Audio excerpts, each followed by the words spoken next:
Hi, this is Herb Blair again. I'm doing a pilot, and this is going to be as a kind of a disclaimer and also purposes of creating a trailer for lead into the pilot.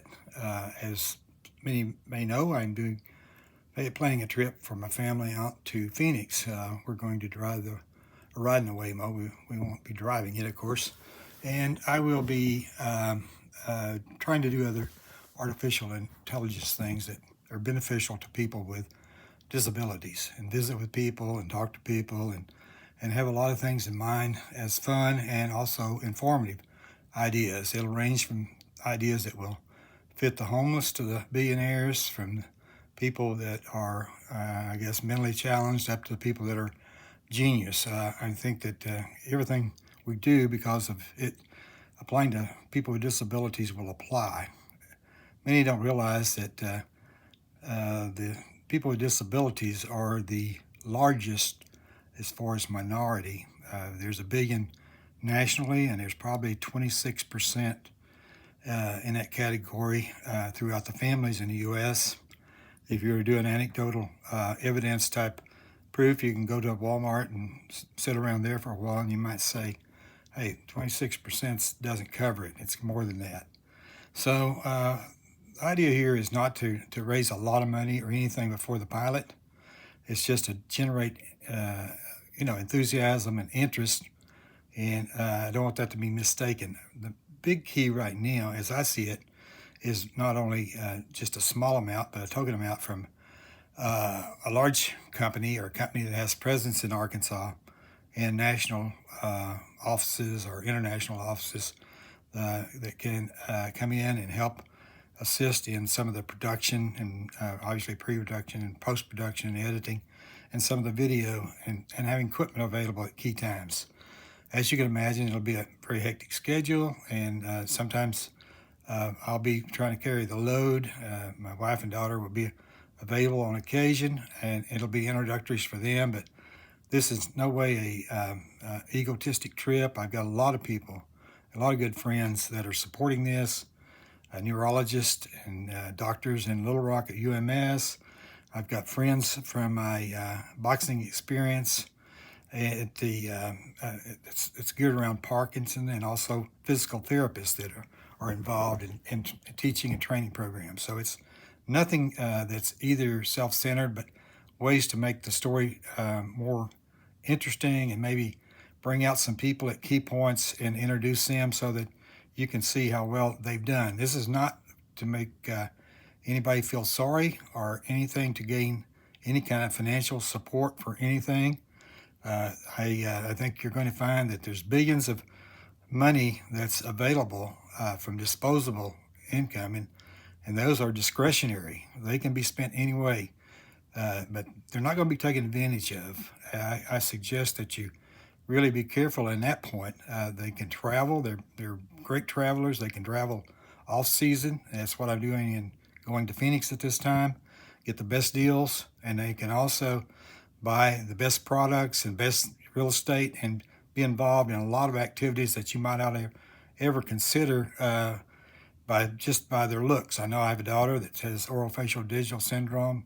It's many times confused with Down syndrome and others, but she has some mental capabilities that are virtually been ignored, although she has been to college in Iowa. And so we have a great understanding of what people do to ignore people from appearance and what they may be missing out on from a business. So that's one of the key things here. Just to give you a brief summary of what I've done in my lifetime, and I don't want to. I'll be getting these more in detail, but there are really a lot of other people that's got as interesting and more interesting that I'll bring in, and I'll mention those. But I grew up in a family-owned service station. As you can imagine, growing up in a service station, you think that everybody smells like gas and oil, and I think I did till I reached puberty, and you get on on a Ozark high from smelling the gas fumes. So some may think that may be the blame there, but that's one of the things I've done. I attended a small high school. I went to a National Science Foundation program with everybody from all over the U.S., and I know how to compete on that level. And I've also played on a state basketball team, so I know how to play the role play and not be the star. I was the guy that made sure the guy that could score got it. That was my key responsibility. But winning a state tournament on any level is really big, and that's something you remember forever. So after that, I went to the University of Arkansas, got a master's degree, and after that, I didn't return home to the family business as a lot of people thought. I went to Washington D.C. and worked there for the CIA. And I know that people think that maybe when I started doing business globally that it was CIA funded. I think that's always been something that is in the background and has a lot of humor to it. You can be in the Ozarks and be kind of a good place to develop a cover, but that's far from the truth. But who cares? I was able to be successful on my own, and a lot of things I can't do with this project that I did then is that myself and my wife are going to be limited by the actuaries, the insurance actuaries that say they're betting the under and maybe the 10-year over under, and as far as 10 years of life left. That's yet to be determined. But I know my daughter. I want to do some things for her so that she can live independently and live her best life without having to depend on an older brother. Maybe some of you kind of saw the Arkansas State cap and maybe the ULR shirt, and if you really look close, I've even got a TCU cap. I laugh at that and say, well, when anybody's wanting to think about credibility, I joke about the fact that I'm a lifelong Razorback fan, but I'm on the fan transfer portal now and willing to take big bucks to play for, or wear clothes for these teams. And obviously TCU got to the finals last year, so it's paid off. I just haven't gotten anything out of it. I'm looking for a trip to Billy Bob's in Fort Worth or somewhere, but they hadn't happened yet. So after I got to the CIA, I conceived a son there, but he wasn't born until later in Lake Charles, Louisiana. I left the CIA because of the late 60s turmoil, 68. You can imagine trying to live when you had things that were much more than what we consider the coronavirus or other things that we've had lately. You had Vietnam, you had Poor People's March, you had all kinds of issues with assassinations with Bobby Kennedy and Martin Luther King. And so decided to leave there and go to Lake Charles. Thought, well, that'd be a good place to be, fly out and control those gas wells with a computer and go out on those platforms. And you can't imagine going out on those platforms just flying out there and spending a day and all the food and everything they did. But the helicopters were great, the pilots were great, and it was somewhat of an adventure. But I didn't stay there a long time. Found a better opportunity in operations research in Ashland, Kentucky with Ashland Oil. Ashland is known as being somebody different because they did a lot of things from the refinery, developed a supply and distribution model that cut the cost out of the getting it from refinery to the end point, saving Ashland a lot of money and making them capable of making deals that were much more to their benefit. Ashland is known for Valvoline oil and being the sponsor in a lot of the Indy 500, and all those people came to Ashland, and even not Clinton, but Nixon at that time. And he made a few trips outside of Washington. One of them was to Ashland because of the money they contributed, but it was a time when Watergate was in the background, even though Nixon won his re-election very easily. We had a daughter born in Ashland.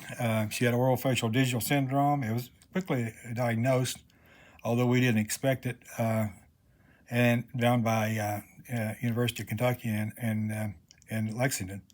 So we spent a little bit longer, a year or two longer out there, but I felt like getting back to friends and family was a key in my decision, although with the entrepreneurial spirit and the computers developing, I thought, well, there's some ideas there with Computer Service Bureau and computers, so I moved back to Harrison. We did computer service bureaus for a lot of local businesses. That meant payroll, general ledger, even things out at a recreational park called Dog Patch and other things. One of the main things I started with was the local cable company. The owner, Bob Wheeler, of course, He had a radio station. His one son had W.J. Wheeler, and then his other son had the cable. It was Bobby, and so I quickly got involved with the cable. We took it, to a product that was in-house, and we could do a lot of things a lot of the big systems weren't doing. Most of them were service bureau approach, and we could do controlling set-top boxes, and we could do location file or passing file. It's like having a 911 files where you could determine all the activities and really the basic ownership of the cable system. Well, quickly sold to another system over in Rogers, Arkansas, owned by Don Ray Media. They're better known in Arkansas for the football stadium, but Don Reynolds, a billionaire living in Las Vegas, had much in the media area, and so it was a big opportunity when they wrote a real nice letter to use that to market. That eventually led to a lot of systems in the U.S., covering most of the U.S. all the way up to the Bering Strait in Alaska, to all the way down in Florida and everywhere else you could imagine, all the little places particularly. So once that happened, it span out to systems in Canada. I went over to Saipan, which has got a story in itself, and then we went on to get a system with UIH, which John Malone and some others are involved in. I mention that for the purposes of saying that I've done a lot of crazy things from Arkansas, something nobody would expect. And I did a lot of these systems before the internet, so it was all involved with getting things on the PC first, and also to doing set tops and getting into a lot of countries that you would imagine, being on TV and entertainment TV in China. You wouldn't think that with people with a CIA background, and I sure didn't want them to know it, or I'd still be over there, or going systems into Ukraine or Taiwan. So I have a lot of information on that. So I just wanted to say that doing something like this may seem off the wall, but it's not nearly as off the wall as things I've done in the past. I'll get back to the fact that people with disabilities, I've experienced that over the last few years, and one of the things I found is that the fact that people have a problem with gaslighting you, and they do that with not intentionally, but thinking that if you've got physical disabilities, you've got mental disabilities. So I'm glad to have a good friendship with people that I've met in Rock Steady Boxing. I've got people there. One person writes children's books. She's got a book coming out on how kids deal with people with Parkinson's. Another person that's like Elaine in Airplane. She's a stewardess, history background, and met all the famous people you could imagine, and traveled to all the famous places you can imagine. Another guy that is a car enthusiast, got a lot of antique cars, and so we got a lot of ideas, the stories to build around that, as well as another friend that has a daughter with Down syndrome that's really a very good golfer. So there are a lot of people with their own stories, and a lot better even than mine, so we all want to bring them to your attention. But that's the purposes of this video and what we're planning to do, and I hope that you will stay involved, and as we develop here, get this information out to friends and family and other people that you know, so that we can kind of build up an audience and really make this work. And that's really, I just wanted to catch you up to date at this time. Thank you.